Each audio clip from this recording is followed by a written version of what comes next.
Hola gente, estamos aquí grabando un nuevo Eli de cerca. Hoy me acompañan dos personas, una que ya ustedes conocen, Katy Phillips, aquí a mi Hola. izquierda, que es jefa de despacho, eh, y me acompaña Fabio Hernández, que es un militante del partido. Fabio es ingeniero civil, economista, tiene una maestría en economía ambiental del London School of Economics, ¿es? Así, señor. Este, y bueno, así nada más como para decir que es un maje bien carga. Y vamos a hablar un poquito sobre la economía del país y las percepciones que tiene la gente de si las cosas van bien, van mal y eso que implica para el bolsillo de cada uno de nosotros.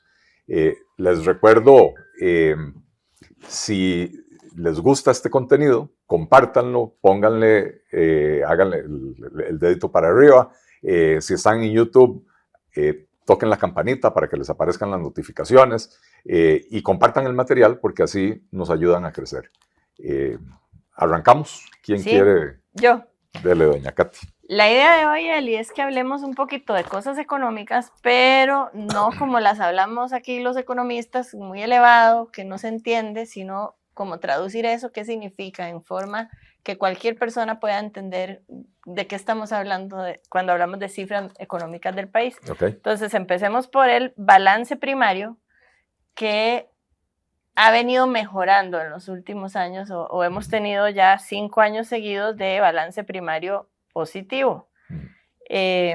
Anda alrededor de 80,000 millones de colones el balance primario esperado al enero de 2025. En 2024 cerró en 80,000 millones igual. Entonces, ¿qué es un balance primario? Expliquemos qué significa eso. Bueno, empecemos por ahí, ¿verdad? El balance primario es la diferencia entre los ingresos del gobierno y los gastos del gobierno sin tomar en cuenta el pago de intereses y amortización de la deuda. Es decir, todo lo que el gobierno recauda, menos lo que invierte en educación, en infraestructura, en salarios, etcétera, ¿verdad? O sea, es como decir, digamos, a mí me llega el salario de la quincena y entonces, si lo que me llegó de salario me alcanzó para pagar la escuela, los gastos de, qué sé yo, el agua, la luz, la gasolina, pero no cubre, digamos, el préstamo del carro. Exactamente. O Así sea, es. cubriste todos los gastos de la familia, la alimentación, etcétera, pero la deuda de la casa no. Okay. ¿Verdad? Okay. O sea, si hay un superávit, es decir, si el balance primario es positivo, quiere decir que sobra un poquito de plata para pagar la deuda. Ajá. Y entonces a veces se habla del balance primario o superávit primario, ¿verdad? Y después se habla del déficit financiero. Okay. Porque el gobierno como un todo tiene déficit. Cuando en estos momentos, y esto no ha sucedido muchas veces en los últimos 50 años, pero en estos momentos, después de que se aprobó la reforma fiscal del año 2018, me parece, que se le puso un freno al crecimiento del gasto público y por otro lado un batacazo de impuestos, lo cual generó que el gobierno ahora está pudiendo generar superávit primario, pero todavía no alcanza la plata para todos los gastos que hay que enfrentar de pago de intereses y amortización de deuda. Claro, porque eran deudas que se traían de muy atrás. Bueno, y este gobierno ha hecho crecer el endeudamiento público como ningún otro en los últimos 40 años, ¿verdad? Y entonces eso hace que crezca el rubro del pago de intereses. Pero en resumen, vamos a ponerlo así.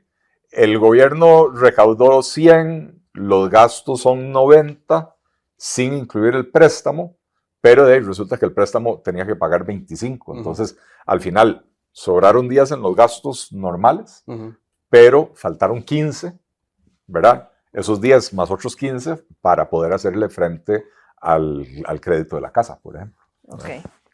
Eli, también tenemos otro concepto que se utiliza mucho en los análisis de finanzas públicas, como es la relación deuda-PIB, que en el caso de los datos que tenemos recientes, ha venido decreciendo a través de los años desde un 67% hasta el dato de enero, que es de casi 56%. Entonces, ¿cómo le podríamos explicar a la gente en qué consiste la relación deuda-PIB? El concepto es más matemático que otra cosa, pero es agarrar el total de la deuda digamos, debo 100 colones y lo divido entre todo lo que produzco al año. Digamos que produzco 200 colones. Y entonces, digamos, en este ejemplo que estoy yo dando, debo 100, produzco 200, quiere decir que mi relación deuda a producción, a lo que yo produzco, a mis ingresos, sería del 50%, ¿verdad? Es decir, debo la mitad de todo lo que produzco en un año. Entonces, Costa Rica en este momento debe alrededor del 60% de todo lo que produce en un año, porque el PIB es eso, es la suma de todo lo que se produce en el país, bienes, servicios, etcétera, ¿verdad?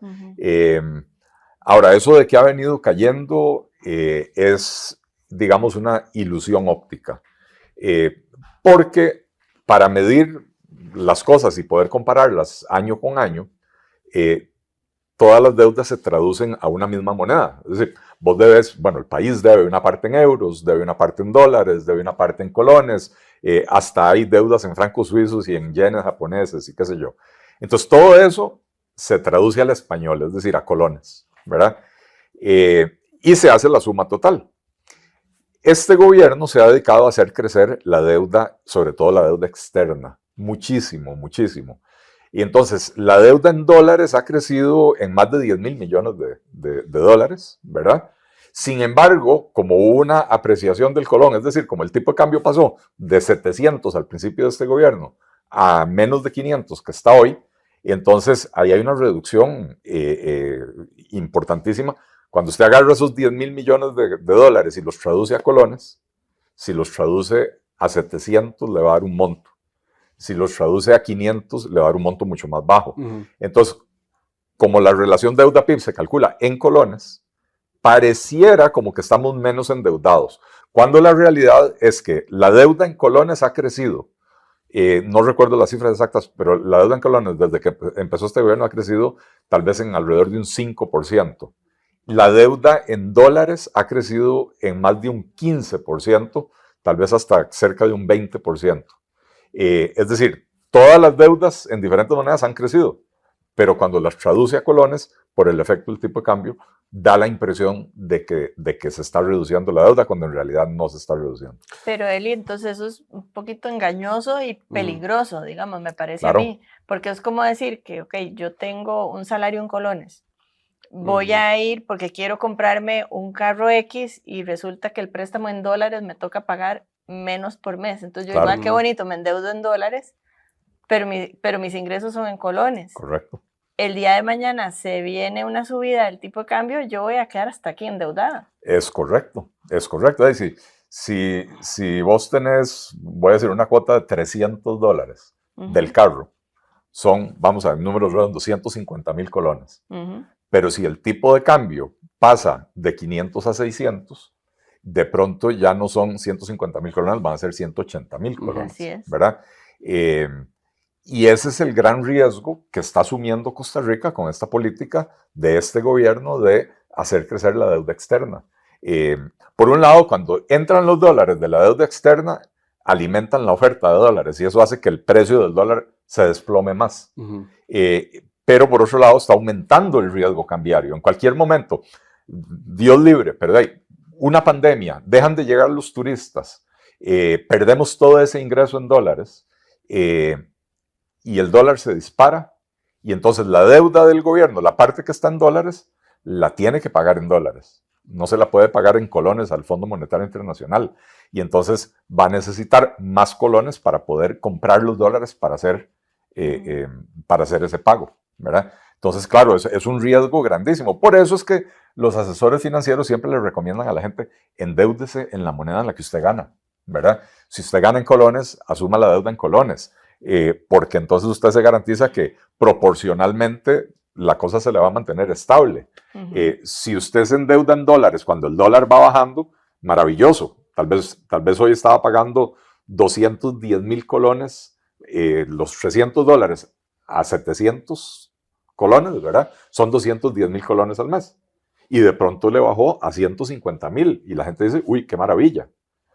Pero en el momento en que el dólar suba, va a sufrir el efecto contrario, ¿verdad? Entonces, por eso los asesores financieros siempre le dicen a la gente, Si usted gana en dólares, está bien, endeudes en dólares. Pero si usted gana en colones, lo mejor es que se endeude en colones. Así es. Ahora hablemos de con qué paga el gobierno todas esas deudas y todos los gastos, ¿verdad? A punta de impuestos. Entonces, ¿qué son esos ingresos tributarios y cómo anda la recaudación? Vos estás en la Comisión de Hacendarios, entonces tenés buena mano de información de esto. Vos sabes que yo soy muy malo para retener números en la cabeza. Yo por dicha traje forro. Aquí dice que en 2023 el gobierno recaudó un récord de 600.209 millones, pero bajaron un poquito en 2024. Y en 2025 dice que, bueno, que proyectan recuperarse a 615.730 millones, que indicaría que está mejorando la recaudación, pero es menos que lo que crece la economía. Préstame el forro para hablar. ¿A dónde están esos números? Aquí. Ajá. Aquí. Sí. Vea, cuando una economía está creciendo, la recaudación tiende a crecer, ¿verdad? Porque digamos que no cambie nada en los impuestos, pero la economía creció, quiere decir que hubo más actividad económica. Quiere decir que la gente está generando utilidades, entonces va a pagar impuestos de renta.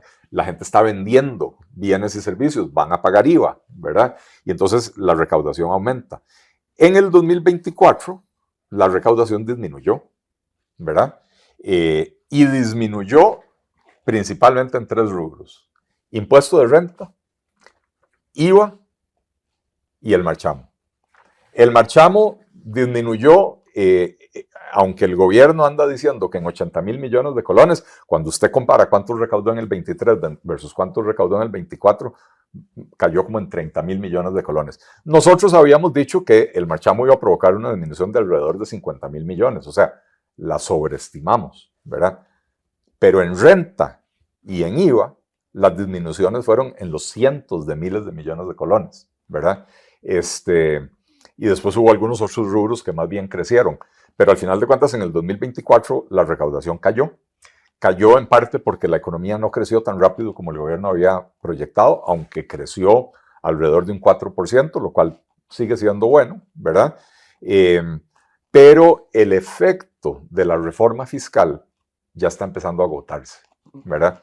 Históricamente, cada vez que se suben los impuestos, hay un periodo en el que aumenta la recaudación, hasta que ya se llega a un tope donde ya la recaudación no va a crecer más porque ya todos los impuestos nuevos ya se están cobrando, etcétera, ¿verdad? Y el problema que seguimos teniendo es que aún con la regla fiscal, sobre todo el gasto corriente está creciendo más rápidamente que la economía. Entonces, la situación está mejor hoy que en el 2017, sin lugar a dudas. Recuerden, en el 2017 fue el famoso hueco fiscal y toda la carambada. Hoy estamos mucho mejor, ¿verdad? Con una reforma fiscal que fue bien dura. Una reforma fiscal que con su regla fiscal ha implicado que, por ejemplo, los salarios en el sector público no han crecido. Desde el 2019 para acá, nadie ha recibido un aumento en el sector, excepto los ministros que el gobierno, en contra de lo que dice la ley, el gobierno de Rodrigo Chávez, les duplicó el salario. Pero de ahí para afuera, las enfermeras y las cuadrillas de la IA y los policías, las maestras, a los policías les hicieron un ajuste que fue más bien una cuestión, digamos, de una recuperación histórica porque siempre han estado muy mal pagados, pero maestras, bueno, no les han subido los salarios. Y ¿cómo se llama? La inflación por suerte ha sido baja, pero no ha sido cero. Y entonces usted no le sube el salario, pero hay inflación, su poder adquisitivo disminuye, ¿verdad? Y esa es una situación que complica las cosas para la gente. Justamente relacionado con lo que estabas hablando, está el otro concepto que es el costo de la vida. Bueno, y la inflación, que es lo que estás hablando, ¿verdad? Un gobierno que ha indicado, le ha informado al público que tenemos una inflación baja. Pero al final las familias no sienten realmente esa disminución en los precios. Por ejemplo, según registros del INEC, el costo de la canasta básica alimentaria en la población urbana ha crecido entre el 2022 y el 2025 en un 15%, y en el área rural un 14.3%. Entonces, ¿cómo podemos explicar ese contraste que existe en los agregados macroeconómicos a nivel individual de las familias? Bueno, es que, y ojo eso, ¿verdad? Porque estamos hablando de 4 años, del 2022 perdón, 3 años, del 2022 al 2024, 22, 23, 24. 15% subió la canasta básica alimentaria. Y mientras tanto, los salarios, por lo menos en el sector público, no crecieron. Y en el sector privado están creciendo muy poquito también, ¿verdad?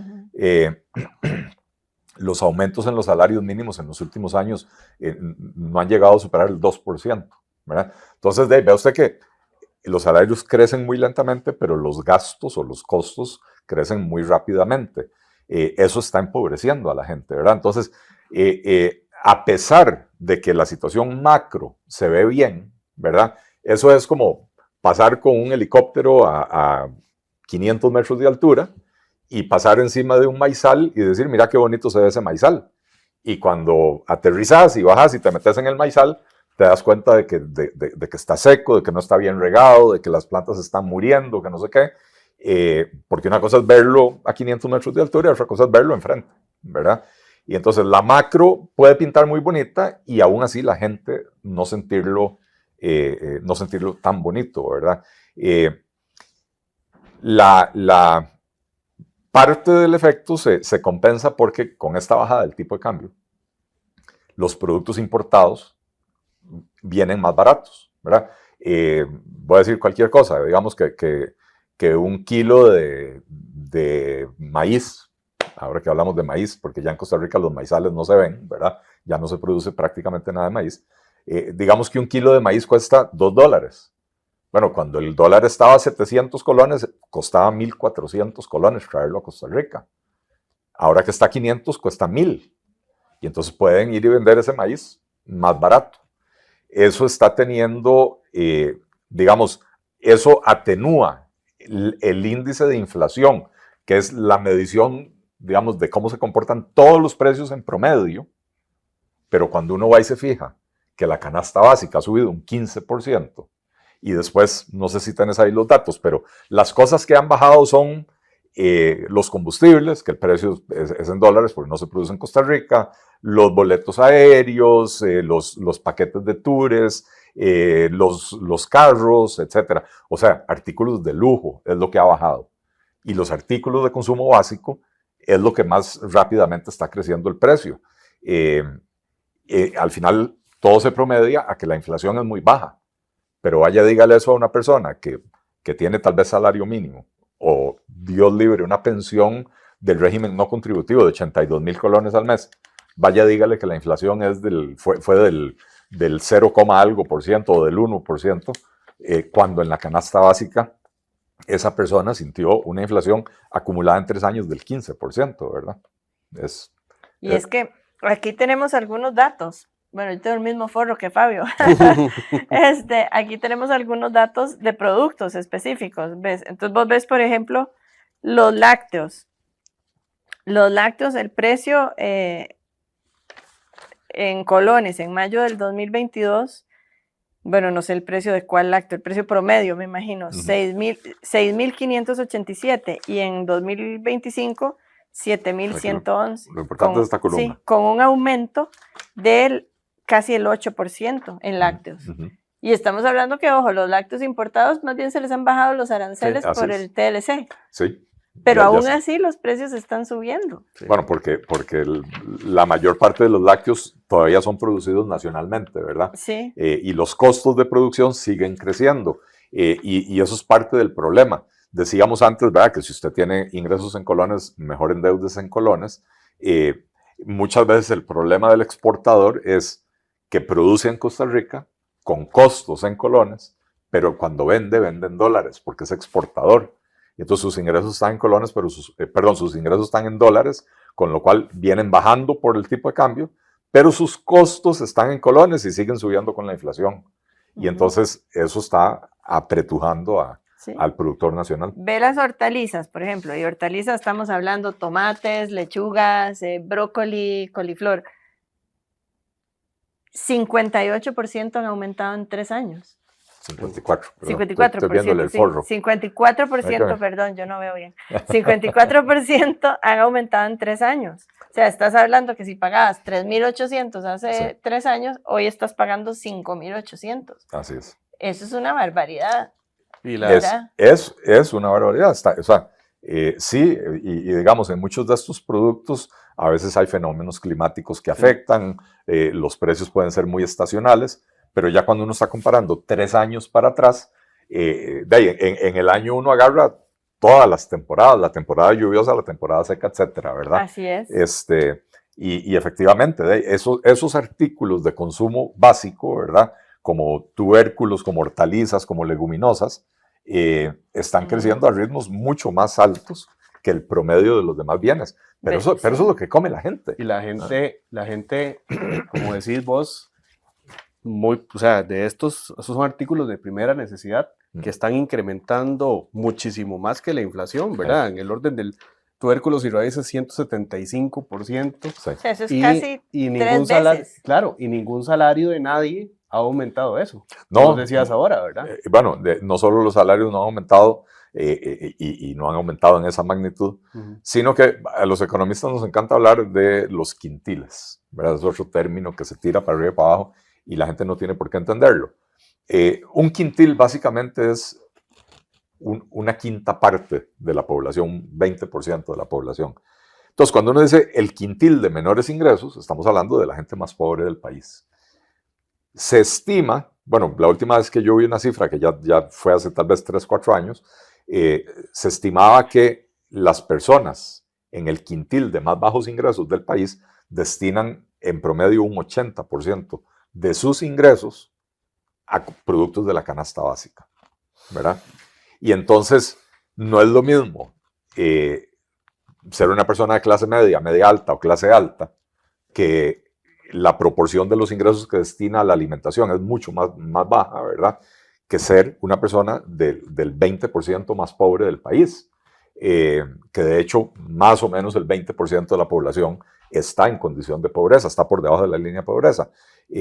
Imagínense para esa gente un aumento acumulado de 15% en la canasta básica a lo largo de 3 años. Un aumento de ¿cuál dijiste que tiene 175%? En el caso de los tubérculos y raíces. Eso es yuca, papa, camote, todo es de primera necesidad. Sí, es parte de la dieta básica de los costarricenses, ¿verdad?